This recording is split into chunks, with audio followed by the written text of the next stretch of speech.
आप सभी को मेरा नमस्कार। मेरे YouTube चैनल सीके हिंदी सागर में आप सभी का स्वागत है। जैसा कि आप देख पा रहे हैं, सवैया यह आज का नया शीर्षक रहेगा, जिसके कवि हैं देव। आप लोग क्षितिज का तीसरा अध्याय यानी तीसरा पाठ पढ़ेंगे सवैया। आपको ले चलते हैं सवैया के पास। जैसा कि आप देख पा रहे हैं, भगवान श्री कृष्ण विराजमान हैं चित्र में और आपके समक्ष एक सुंदर, जबरदस्त और जोरदार श्लोक है। तो आप लोग देखेंगे व्याख्या को भली भांति और समझेंगे। पायनि नूपुर मंजू बजय कटी किकनी कै धुनी की मधुराई सावरे अंग लसय पट पीत हिय हुलसय बनमाल सुहाई माथे किरीट बड़े दृग चंचल मंद हसी मुख चंद जुन्हाई जय जग मंदिर दीपक सुंदर श्री ब्रज दुलह देव सहाई। आप लोग व्याख्या देखेंगे। हम पहले पंक्ति का व्याख्या देखिए सभी लोग। पायनि नूपुर मंजू बजय, श्री कृष्ण के पैरों में सुंदर पायल बज रहे हैं। देखिए अर्थ, पायनी पैर होता है, पायनी का अर्थ होता है पैर, नूपुर का अर्थ होता है पायल, पायनी का अर्थ होता है पैर, नूपुर का अर्थ होता है पायल, मंजू का अर्थ होता है सुंदर, बजय का अर्थ होता है बजना। यह सब किसके हो रहा है? श्री कृष्ण देखिए यहाँ पे विराजमान है। श्री कृष्ण के विषय में बात कही जा रही है भाई। श्री कृष्ण के देखिए भाई, पायनी है पैर, तो पैर किसका होगा? श्री कृष्ण का है। ठीक है, श्री कृष्ण के पैरों में, ठीक है, स्टार्ट कैसे करेंगे, प्रारंभ कैसे करेंगे? श्री कृष्ण के पैरों में सुंदर पायल बज रहे हैं। ठीक है, श्री कृष्ण के पैरों में सुंदर पायल बज रहे हैं। अब आगे देखेंगे। कटी की कनी कै धुनी की मधुराई,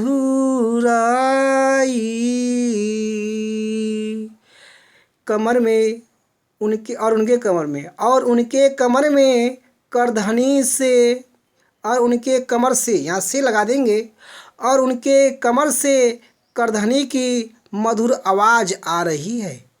देखिए अर्थ, कटी का अर्थ होता है पतली कमर, लेकिन बोलेंगे बस कमर। ठीक है, तो कमर किसका है? श्री कृष्ण का। तो उनके कमर से, कटी का अर्थ होता है कमर, तो बोलना क्या है? उनके कमर से, क्योंकि कमर किसका है? श्री कृष्ण का। कमर किसका है भाई? श्री कृष्ण का। किनका है? श्री कृष्ण का है, तो बोलेंगे उनके कमर से।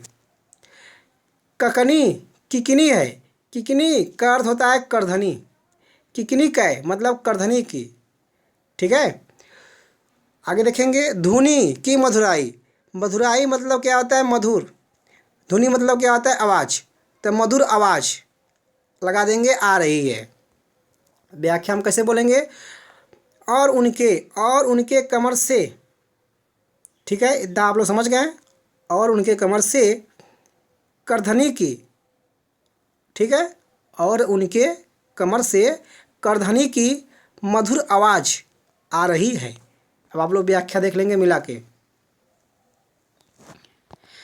पायनी नूपुर मंजू बजय कटी की कनी के धुनि की मधुराई। श्री कृष्ण के पैरों में सुंदर पायल बज रहे हैं और उनके कमर से करधनी की मधुर आवाज आ रही है। पंक्ति नंबर 2। सावरे अंगल सै पट पीत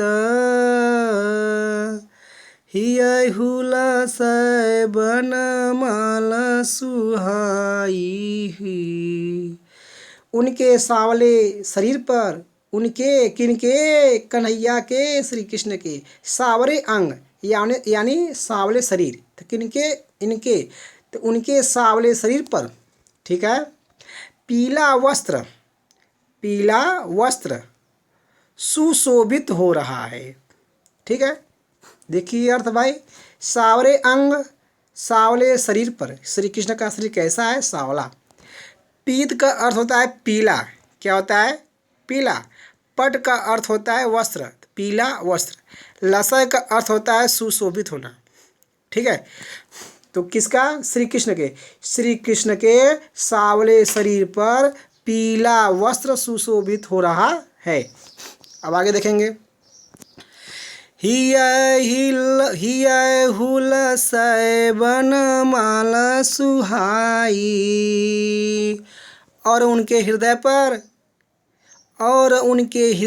पर आनंदित करने वाली वन की माला सुशोभित हो रही है। देखिए वन की माला यहाँ पहने हुए है ना, देखिए यहाँ पे ऐसे दिख रहा है इतना बड़ा सा।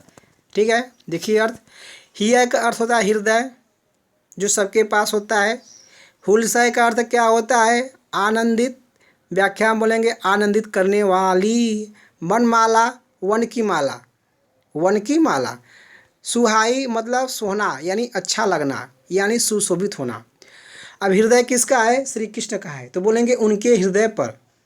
ठीक है, उनके हृदय पर आनंदित करने वाली वन की माला सुशोभित हो रही है।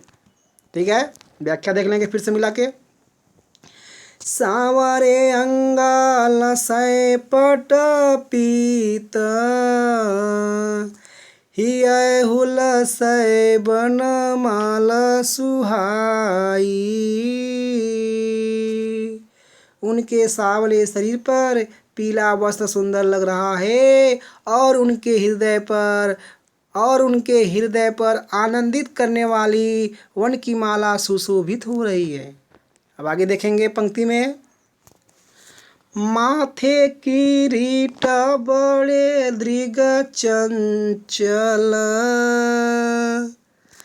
मंद हसी मुख चंद जुन्हाई। उनके मस्तक पर मुकुट विराजमान है, उनके मस्तक पर मुकुट विराजमान है। उनकी आंखें विशाल और चंचल है। देखिए अर्थ। माथे का अर्थ होता है मस्तक पर, किनके? इनके, इनका जो मस्तक है यहाँ पे। ठीक है, जैसा कि आप लोग देख पा रहे हैं, देखिए मस्तक पर मुकुट है कि नहीं, तो वही चीज़ है, मैं आपको मुकुट दिखा रहा हूँ। ठीक है, तो देखिए माथे का अर्थ होता है मुकुट, मस्तक होता है, क्या होता है? मस्तक। माथे का अर्थ होता है मस्तक, तो बोलेंगे उनके मस्तक पर। किरीट का अर्थ होता है मुकुट, तो मुकुट का काम क्या होता है? विराजमान होना। क्या व्याख्या में क्या बोलेंगे? विराजमान है, उनके मस्तक पर मुकुट विराजमान है। ठीक है, इसका व्याख्या क्या हो गया? उनके मस्तक पर मुकुट विराजमान है। ठीक है, आगे देखिए अब। उनके नेत्र, दृग का अर्थ होता है नेत्र, तो बोलेंगे उनके, किनके? श्री कृष्ण के। ठीक है, उनके नेत्र विशाल और चंचल है। बड़े का अर्थ क्या होता है? विशाल। ठीक है, बड़े का अर्थ क्या होता है भाई? विशाल। चंचल का अर्थ होता है चंचल, यानी जो बंद हो खुले, बंद हो खुले। ठीक है, क्या? नेत्र। क्या भाई? नेत्र। ठीक है, तो व्याख्या में आप देख सकते हैं फिर से। माथे किरीट बड़े दृग चंचल, उनके मस्तक पर मुकुट विराजमान है, उनकी आंखें विशाल और चंचल है। ठीक है, अब आगे देखिए, आगे ध्यान देंगे। उनके मुख रूपी चाँद पर, उनके मुख रूपी चाँद पर मंद हंसी की चांदनी दिखाई दे रही है। देखिए अर्थ, मुख चंद्र, मुख चंद्र, मुख रूपी चाँद। मुख चंद्र का अर्थ होता है मुख रूपी चाँद। तो बोलेंगे उनके, मतलब श्री कृष्ण के। ठीक है, उनके मुख रूपी चाँद पर मंद हंसी की, मंद हंसी मतलब क्या होता है? धीरे धीरे मुस्कुराना, एकदम मंदम मध्यम। जुनहाई का अर्थ होता है चाँदनी। क्या होता है? चाँदनी। इसका अर्थ क्या हो गया था? व्याख्या क्या हो गया? उनके मुख रूपी चाँद पर मंद हंसी की चाँदनी दिखाई दे रही है। जुनहाई का अर्थ होता है चाँदनी। व्याख्या में आगे बोल देंगे दिखाई दे रही है। आप लोग व्याख्या मिला को देख लीजिए, मिला के। माथे किरीट बड़े दृग चंचल, मंद हसी मुख चंद जुन्हाई, उनके मस्तक पर मुकुट विराजमान है और उनके नेत्र विशाल और चंचल है। ठीक है, देख लेंगे फिर से। उनके मस्तक पर मुकुट विराजमान है और उनके नेत्र विशाल तथा चंचल है। तथा बोल देंगे। ठीक है, फिर से देखिए। उनके मस्तक पर मुकुट विराजमान है और उनके नेत्र विशाल तथा चंचल है। और तो और, ऐसे बोलेंगे। और तो और उनके मुख रूपी चंद्र पर, चाँद पर, और तो और उनके मुख रूपी चाँद पर मंद हंसी की चाँदनी दिखाई दे रही है। व्याख्या देख लेंगे फिर से। उनके मस्तक पर मुकुट विराजमान है, उनके नेत्र विशाल तथा चंचल है, उनके मुख रूपी चाँद पर मंद हंसी की चाँदनी दिखाई दे रही है। अब आगे देखेंगे। जय जग मंदिर दीपक सुंदर, श्री ब्रज दुलह देव सहाई। देव, देव का अर्थ क्या है? इसके लेखक देव हैं।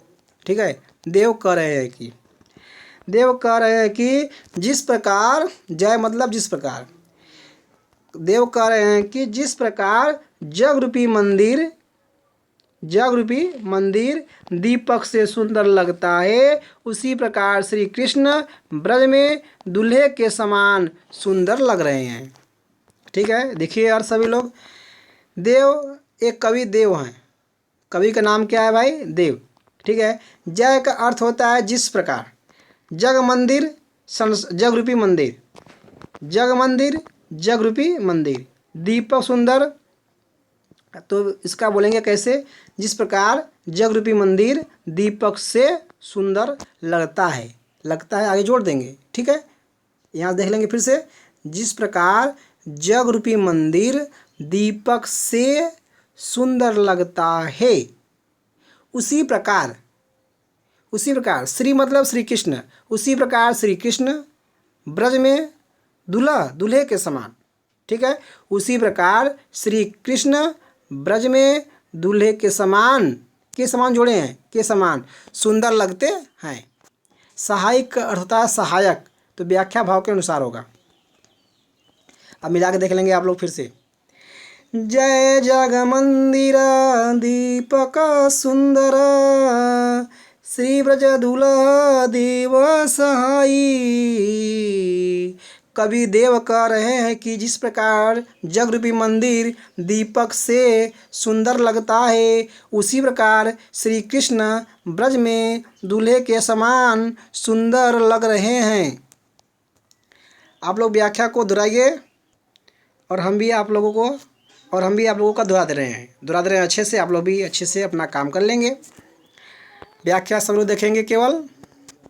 श्री कृष्ण के पैरों में सुंदर पायल बज रहे हैं और उनके कमर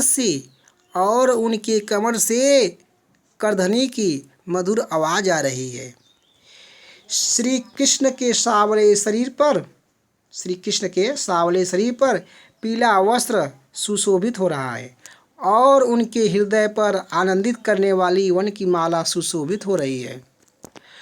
उनके मस्तक पर मुकुट विराजमान है। उनके नेत्र विशाल तथा चंचल हैं। उनके मुखरूपी चाँद पर मंद हंसी की चांदनी दिखाई दे रही है। कवि देव कह रहे हैं कि जिस प्रकार जगरूपी मंदिर दीपक से सुंदर लगता है, उसी प्रकार श्री कृष्ण ब्रज में दूल्हे के समान सुंदर लगते हैं। विद्यार्थीगण, आप लोग व्याख्या को अच्छे से पढ़े हैं और आनंद की अनुभूति किए हैं।